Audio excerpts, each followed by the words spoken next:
So, a recent Facebook post and my response to it got me thinking um, about services and valuing your services and deciding what to charge for the services you provide.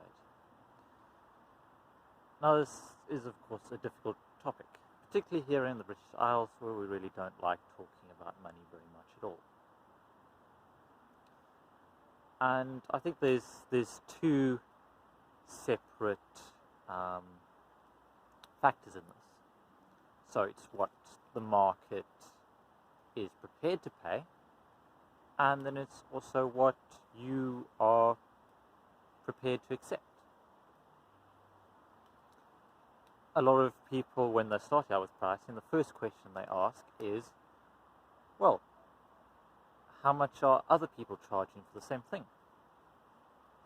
And that's a good question. It gives you a starting point.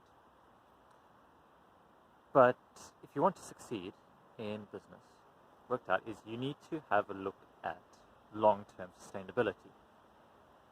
And sometimes when you charge exactly the same thing as everyone else does, you end up having to give it up down the line, or having to make sacrifices or compromises, and having financial difficulties.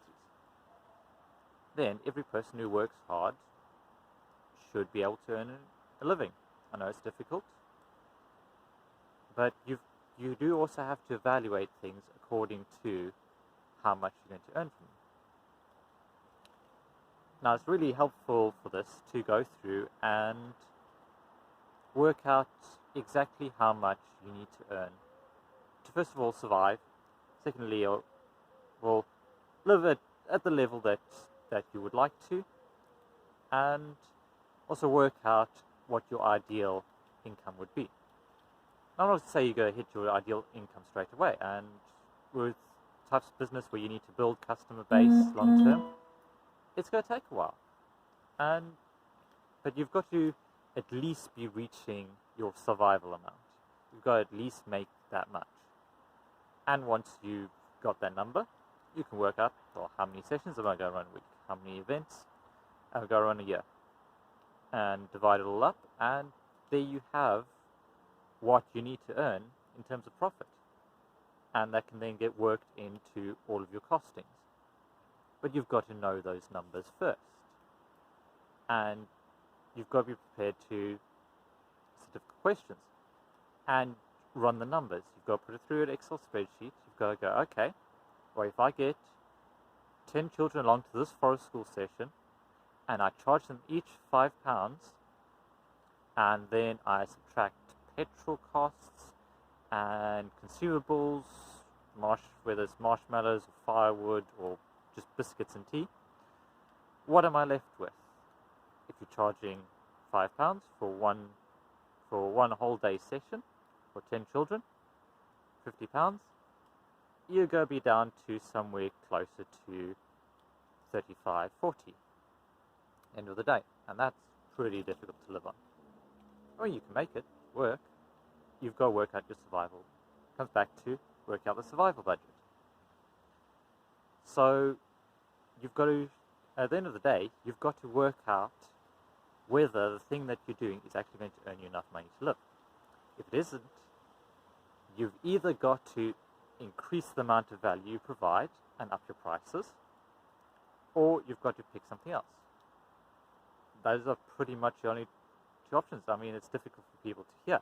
A lot of people come into this space, in particularly the outdoor sector, and they come in with a lot of passion. It's like, I want to do this, and I can make it work no matter what.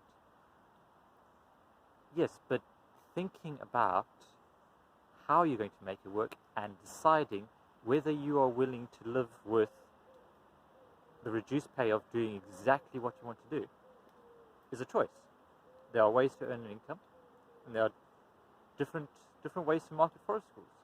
I mean, you could market one forest school session a month to very wealthy people and add in all the bells and whistles of forest school, brand new equipment, everything else, fires, cooking, 3-course meal, and you could probably do decently well from that.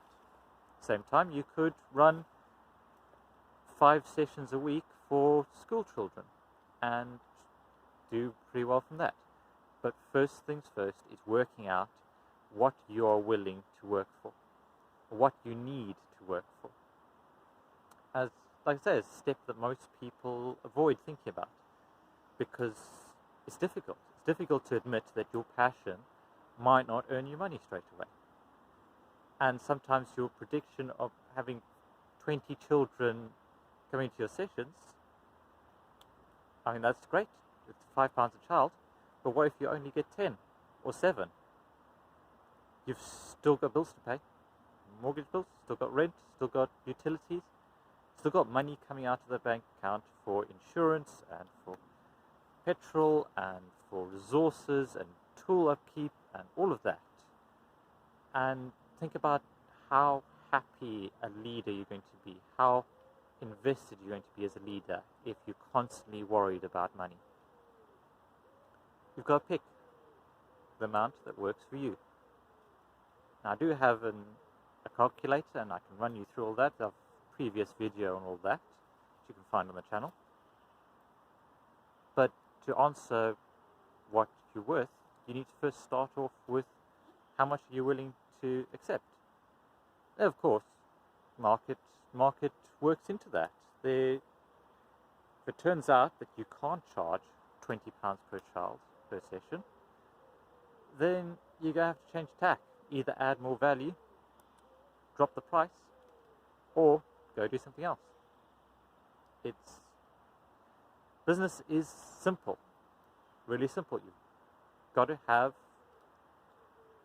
something of value that other people want and are willing to pay for. It's as simple as that. If you don't have that, then you don't have money.